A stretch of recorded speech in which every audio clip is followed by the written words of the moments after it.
Hi guys, so this is the final part of my kind of school story, and I've told my college story, which I will link at the end of the video or below, and I thought I might as well tell you the university story as well. Also, I wanted to announce my winners. I'm going to put your names in the description box, so congratulations to those who entered the competition and won. And for those of you who entered, thank you so much for entering. But there was like 15,000 comments and I had to pick this at random, and I will be doing more giveaways maybe at the end of the year because I don't do them regularly and I spent a lot of money on all of those items, so I gotta save up for the next one. And for the winners as well, I will be sending you a message to your YouTube inboxes just so that nothing else happens or goes odd, because I've heard stories before, but I will be messaging you, and just be aware. And if I don't hear back, then I might I will pick someone else to win, so keep alert guys. So let's go on to the university story,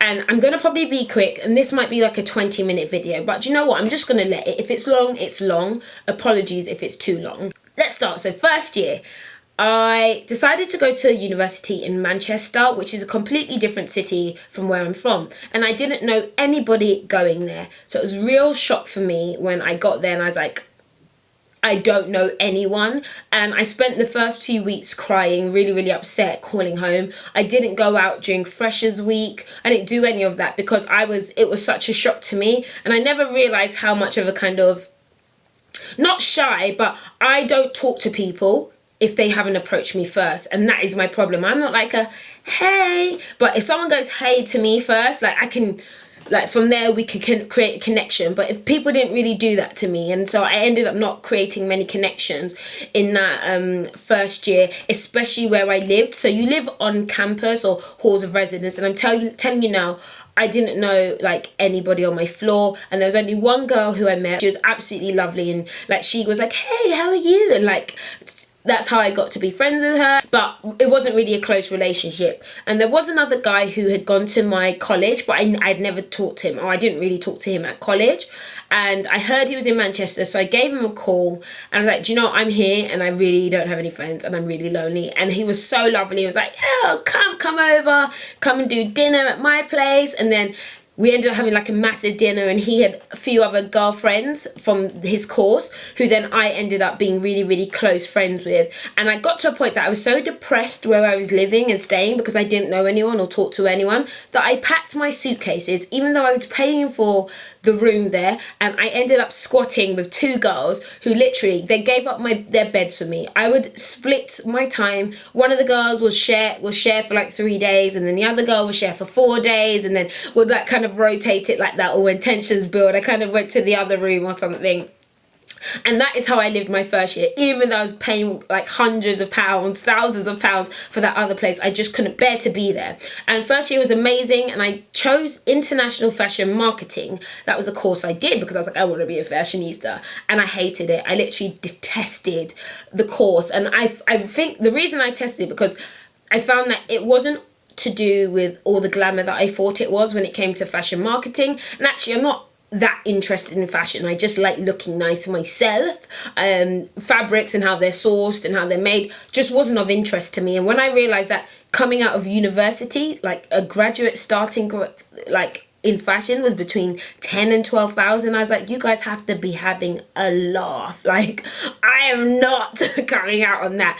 And then I realized I'm entirely money driven. So there was like an accounting module, and I was really good at accounting, so, and like I could do it with my eyes closed and get like 75%. So I was like, okay, I'm just gonna do accounting because accountants make money. And so then I changed my course in my first year.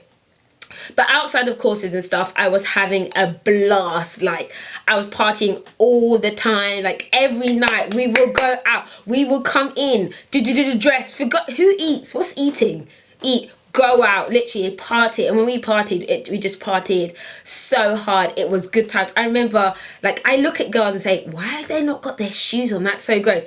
I used to be the girl with shoes in my hand walking down the street home. So it was just like really good times and stuff like that.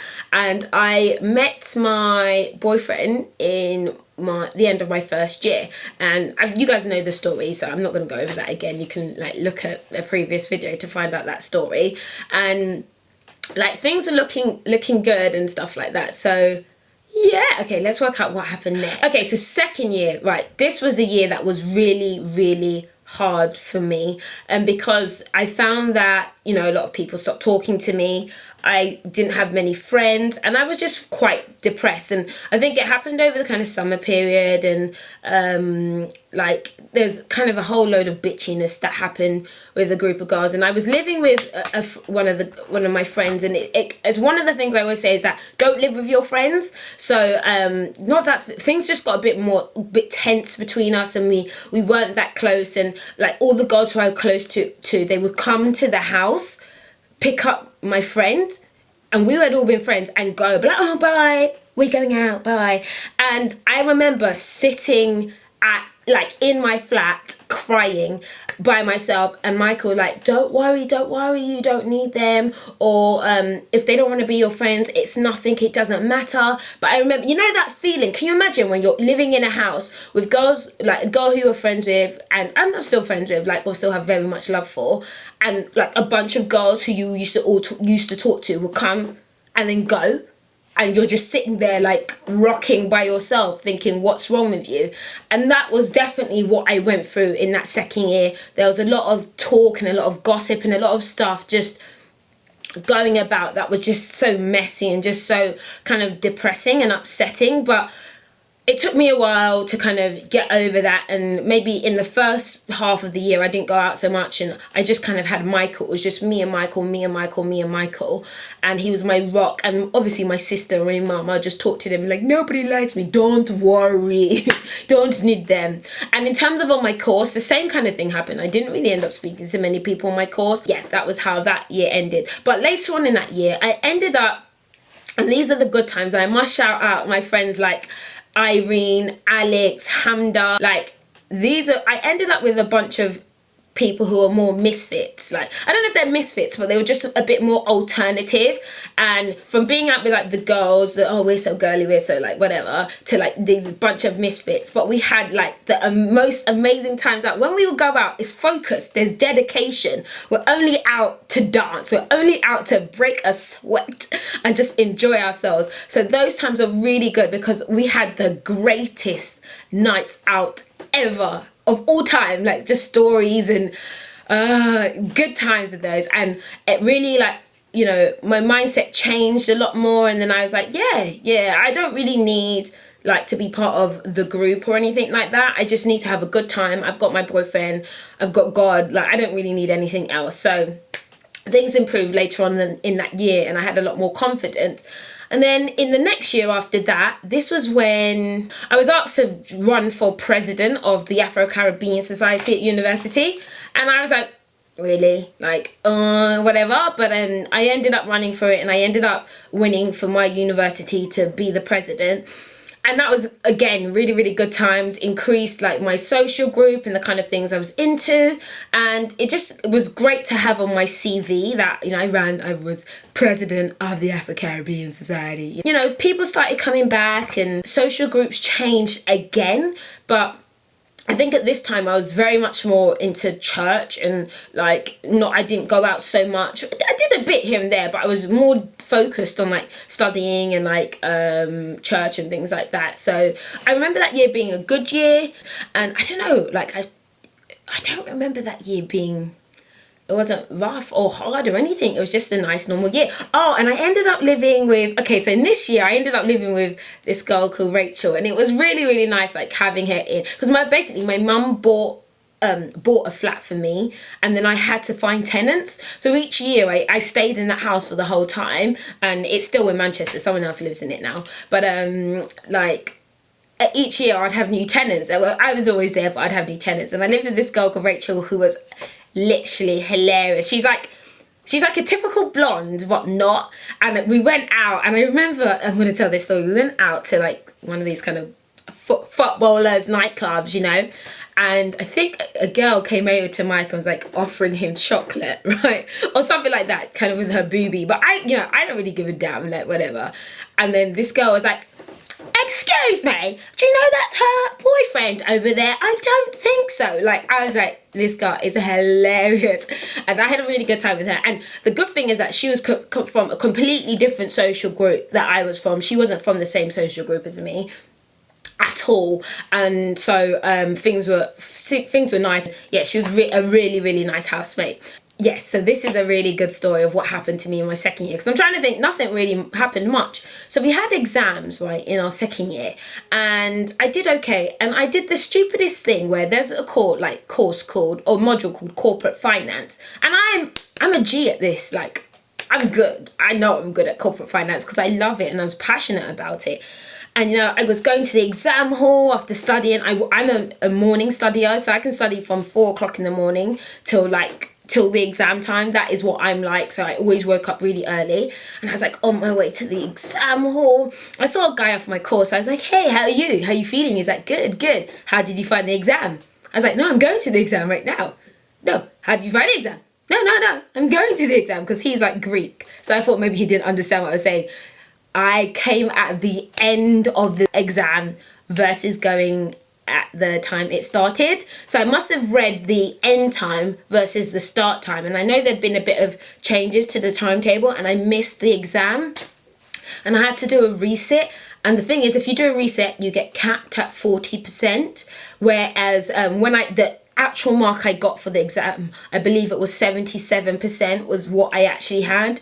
And then I got capped. And I was just like, oh my God. And I was really upset by it. But because I know I've got the ability, like, and you know, it was just a stupid mistake. So please, if you're doing exams, do consider the timetable effectively, okay? Don't miss the exam. Don't come at the end of the exam like I did. Final year. Let's talk about final year. Final year was quite a great year for me. Obviously everyone has exams, blah blah blah, you're stressed out, but at this point in time I'm more focused. I'm really focused, I'm really dedicated, I'm focused to my course, I'm focused to just doing well, university, church, Mike, like I was just focused at this point in time. And I ended up making a whole new bunch of friends in my final year, and I'm like, why didn't I like meet these people and they were on my course? But I had like my study buddies, and we were really good, and we just studied all the time. Yeah, there was still a bit of partying here and there, of course, obviously, and I think I felt a bit more settled in myself with what I was comfortable with in terms of who my friends were. And then I had a new housemate as well, which is Umi, and we just got on so well. We just had good times. She liked cooking. She was like an old African lady in a young body, basically.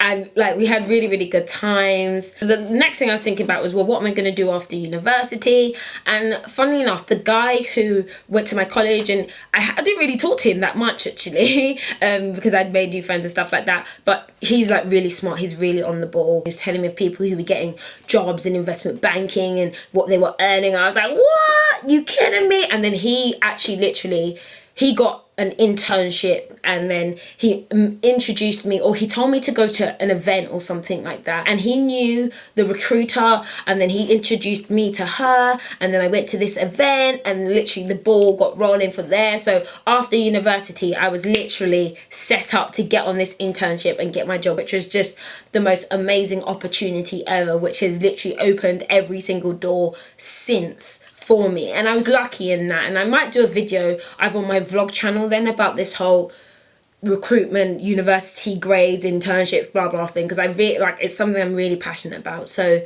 like, leave a comment below if that's something you want to hear about. But yeah, so I did my exams and I was ready to go. I was like, goodbye university and goodbye Manchester. And it was an amazing whirlwind 4 years, lots of ups and downs, but it was such a learning curve. And I really appreciate my time at university. And people think it's not just about the course, it's about you growing up, it's about maturity, it's about meeting people outside of what you know, because some of us have only been in London and only know London people, some of us have only been in Yorkshire and only know Yorkshire people. But you come to university where you meet people from India, China, Greece, London, England, Yorkshire, Scotland, like everywhere. And you know what? You're all in the same position, and it's just such an amazing learning curve. And I think it also prepares you for the world of work, where you have to integrate with everybody and you learn how to work together and appreciate the differences of different people, different personalities. So yeah, that is it. Sorry, I keep playing with my hair. That is the end of my kind of school and college story. The other videos I will link below. And I don't know, what do you guys want to hear from me next? Do you like this kind of stuff? Do you want more, like, there's no more of the story basically, this is it. Or if you want to hear about after university, then leave a comment as well, because I can do one video on like life after university. Oh, that sounds like a good idea. Anyway guys, thank you for listening. I hope I haven't chewed your ears off. Thanks a lot. Bye.